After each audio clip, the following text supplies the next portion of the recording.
First story is titled, Am I the a-hole for firing my son? I'll get straight to the issue. My male 43, 17-year-old son Adam has been trying to become independent and preparing to move to college, but was struggling to find a job. I own a private warehouse as a side job to earn a living, so my wife suggested I hire my son to work at the warehouse. Moving boxes, bringing workers lunch, helping with cleaning, that kind of stuff. She said it is for both of our benefits, since he couldn't find a job and we needed to hire someone new.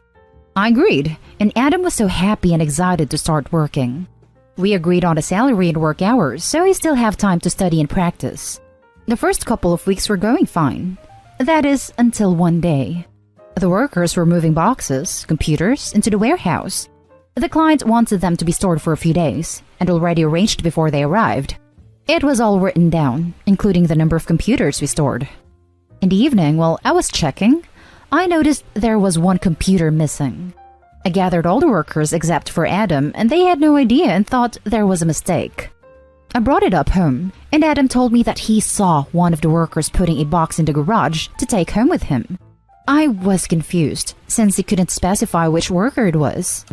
He eventually gave me a name and I went to talk to the worker. He denied it, and I ended up giving him X amount of time to bring back the box, and then I discussed why he did what he did. The worker is a single dad with 3 kids, and I've known him for a while, and I wanted to give him a chance. The next day I was busy. My daughter was in the hospital, and I got back to the warehouse at 8 p.m. and it occurred to me to check the cameras. What I saw was Adam putting a box in the back of his friend's car, and then the car left. I knew his friend, and knew Adam stole the computer. I went home and I confronted him. My wife sided with him when he denied it, and after arguing for hours, I fired him and told him he was lucky I didn't call the police. This was my responsibility. The client entrusted me with his computers, and Adam stole on the job. Adam started crying. My wife said it was wrong for firing him, that it was extreme and should have just took from his salary. She refused to drop it and tried to convince me to hire him again, but I refused. I apologized to my worker and I told him if there's anyone he knows who needs this job, I'll be more than happy to hire them. He brought his brother and he started working with us right away. Now, my family calling me an a-hole for hiring an outsider and not my son. Edit. The box was being kept at his friend's place. His friend is such a disrespectful a-hole, I won't be surprised if he was the one who came up with the idea. However, it was Adam who took it, and so he needed to be fired. This is not okay, nor is it acceptable. Now for the top comments. Wow, not the a-hole in this instance, but your family is terrible. Adam happily threw someone he viewed as a worker, and not a single father of 3, under the bus for his crime. Turn your son in to the cops. He is going to hurt more people if you don't.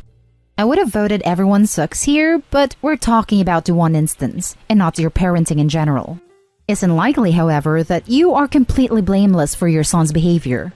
Your family sounds awful, and you had a hand in creating that. Edit based on OP's new info. Stop. This is not about your son's friend being such a disrespectful a-hole who you think probably came up with the idea. Even though you acknowledge that your son deserves to be fired for his actions, that overall thought process is enabling your son. 100% agree with you. In my opinion, it doesn't matter if he's his son. He's his employee and committed theft. That's a crime and should be reported to the authorities. Big not the a-hole. This is a serious offense, and if this happened with another boss, he might be sitting at a police office now. You're a good boss. I suggest showing your wife the video if she's taking his side. I can't imagine, but the police would have absolutely gotten involved if this was someone else and not me. I'm not tolerating his behavior. I know what he did was wrong, but I wanted to give him a warning to realize his mistake and learn from it. Not the a-hole. He stole from his place of employment and lied about it, and tried to get an innocent employee in trouble for it. If I had done that, I'd freaking expect to get fired. I think trying to get an innocent coworker fired for it was way worse than the stealing itself. That's disturbing, not the a-hole. Am I the a-hole for telling my wife to get over herself, or I'll go to my son's wedding without her? It's a bit of a complicated situation right now. My wife and I got married 13 years ago. I had a son from my previous marriage who was 15 at the time, and my wife had a daughter who was also 15. The kids were already older, and we never believed in pushing them to bond if they weren't interested in that. They had their own separate lives before we married, so there was no point in forcing them into something. I'm guessing you all know where this is going. 2 years ago, my son and stepdaughter, now both 28, sat us down and confessed they have been dating over a year. It was a bit strange for me hearing this, but I was respectful of their relationship, although it did take a while for it not to feel weird for me anymore. I did always consider my stepdaughter like my own and we're very close. My wife was upset at first, but she worked it out by believing they would break up eventually. Now that they announced they're engaged and plan to have a small wedding in a couple months, my wife is furious. All phone calls to her daughter have been my wife demanding they break up and keeps telling her it's not natural. This has upset them both, and my wife declared she's not going to their wedding. We had a huge fight because I couldn't believe she would refuse to go to her own daughter's wedding over this. It's not like this came out of nowhere. They have been in a serious relationship for years, so she's had time to get over whatever weirdness she feels about it.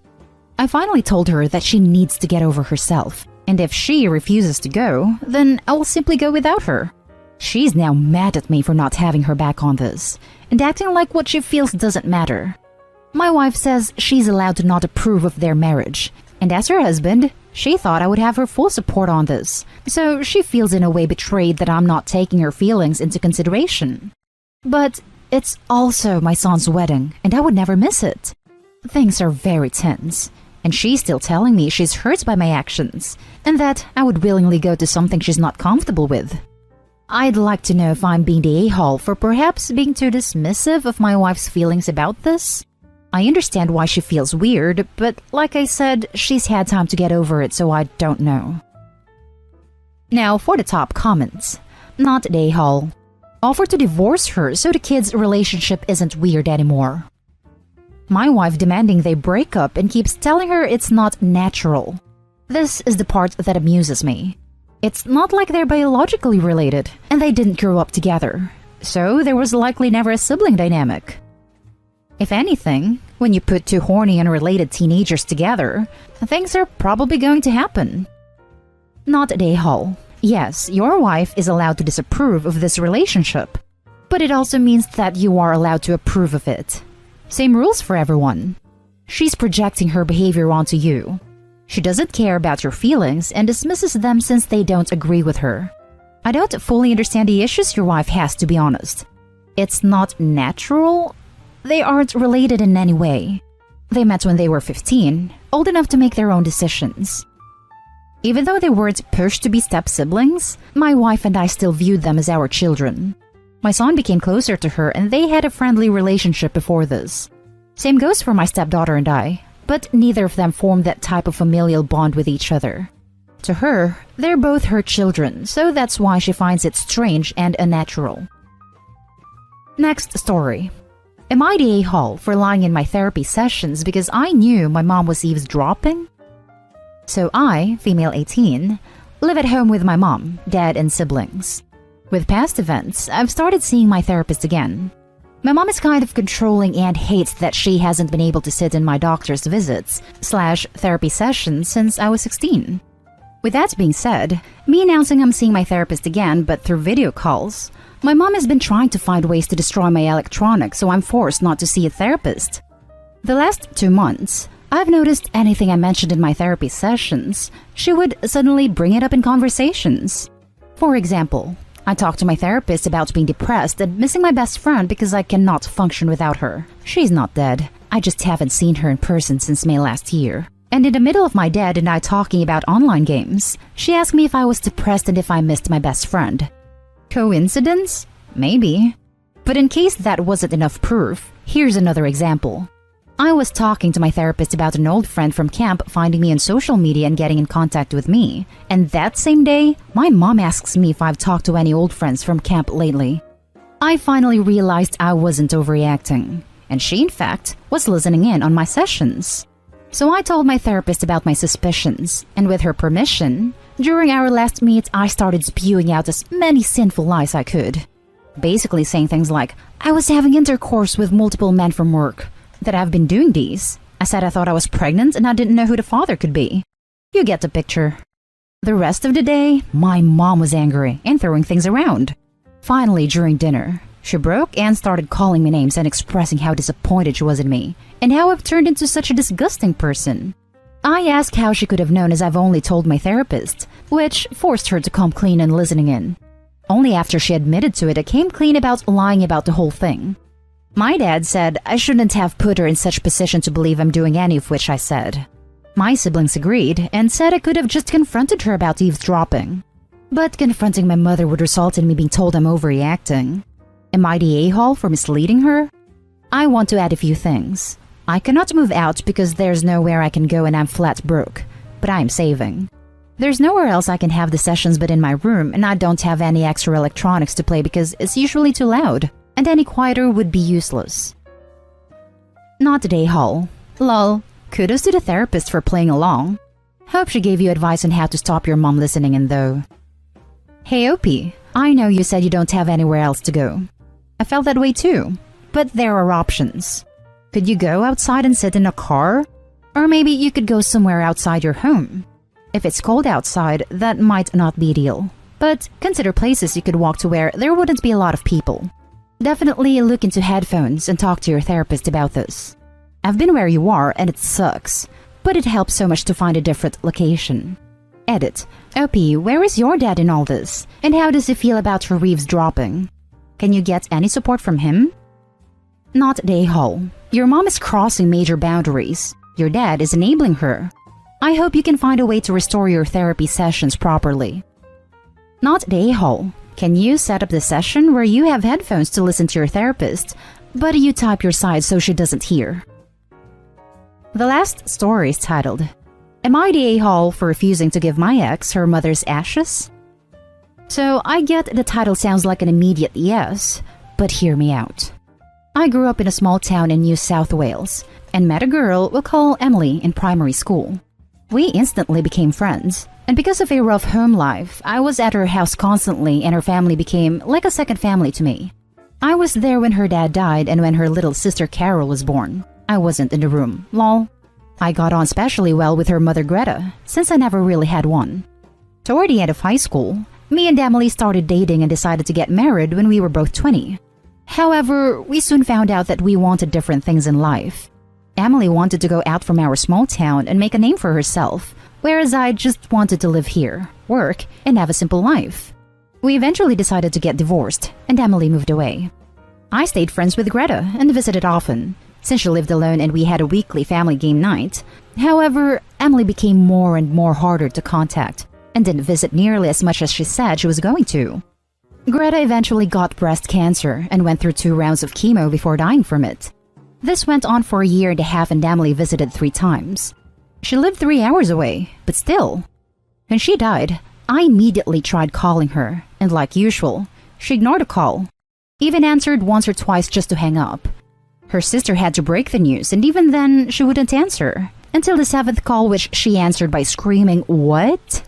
I also want to point out, because I feel it's important, that there were no COVID travel restrictions at this time. Nothing was stopping her from coming. So we flew her down for the funeral and we all went to the ceremony. It was so hard for me, and I spent the whole time holding Carol as she was hysterical. I gave a eulogy and so did Carol, but had to stop halfway through because it was too much.